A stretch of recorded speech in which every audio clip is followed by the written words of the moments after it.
Assalamualaikum warahmatullahi wabarakatuh.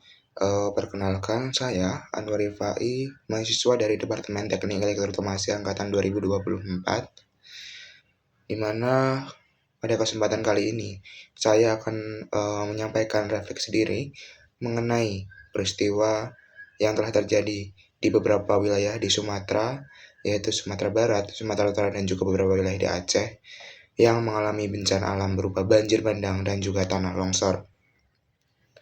Peristiwa ini bukan serta-merta dari bencana alam yang memang sudah ditakdirkan, tetapi ada kaitannya dengan ulah-ulah para oknum dan juga peninggi yang mengalihfungsikan lahan, dan juga para pakar hidrologi menyatakan bahwasanya terjadi kerusakan ekosistem seperti pada daerah hulu DAS atau daerah aliran sungai, di mana ketika benteng sungai ini tidak kuat menampung curah hujan yang tinggi akan menyebabkan banyak bencana alam. Saya sebagai mahasiswa ingin menyampaikan kaitannya antara Pancasila, nilai-nilai dalam Pancasila terhadap apa yang terjadi pada peristiwa banjir bandang dan juga tanah longsor di wilayah Sumatera. Berdasarkan nilai, yang pertama adalah Pancasila. Sila pertama yaitu ketuhanan yang Maha Esa, menyatakan bahwasanya kita sebagai manusia harus memiliki pondasi spiritual, keyakinan terhadap Tuhan yang Maha Esa, di mana di Indonesia sendiri agama sudah disahkan dan juga setiap masyarakat memiliki keyakinan masing-masing, yang setiap agama tentunya mengajarkan kebaikan. Dari setiap pembangunan yang kita lakukan, yang pemerintah lakukan, setiap pembangunan harus didasarkan pada tanggung jawab ekologis dan juga keimanan. Setiap pembangunan harus dipertimbangkan, baik dan buruknya harus dipertimbangkan secara matang. Karena Tuhan mengajarkan kebaikan, bukan keburukan. Sehingga ini merupakan tanggung jawab bersama juga dalam mempertimbangkan setiap pembangunan, baik infrastruktur atau pembangunan lain di wilayah-wilayah di Indonesia. Kemudian untuk Pancasila, sila kedua yaitu kemanusiaan yang adil dan beradab. Di sini menurut saya keadilan dari masyarakat dan juga sosial, di mana masyarakat yang menjadi korban ini adalah masyarakat kecil seperti buruh tani, nelayan, dan lain sebagainya. Yang dirasakan, yang menerima dampak yang sangat buruk itu masyarakat kecil. Sedangkan yang menyebabkan adanya kerusakan ekosistem alam itu terpengaruh dari beberapa pejabat-pejabat atau lembaga-lembaga yang memang memiliki wewenang tinggi.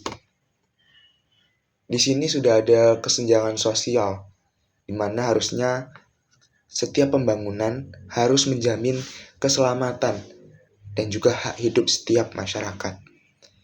Kalau seperti ini, tentunya alih fungsi lahan yang awalnya daerah-daerah hutan yang memang digunakan untuk menampung dan juga menahan sebagai benteng aliran ketika curah hujan tinggi dan juga ketika kondisi-kondisi cuaca ekstrim ini dialihfungsikan. Ini berarti manusia-manusia yang memang memiliki kewajiban untuk menjaga masyarakat, untuk mengayomi masyarakat, ini belum mampu untuk menyeleksi bagaimanakah pembangunan ini sudah sesuai untuk kehidupan masyarakat atau untuk menjamin keselamatan masyarakat. Itu perlu dipertimbangkan ulang.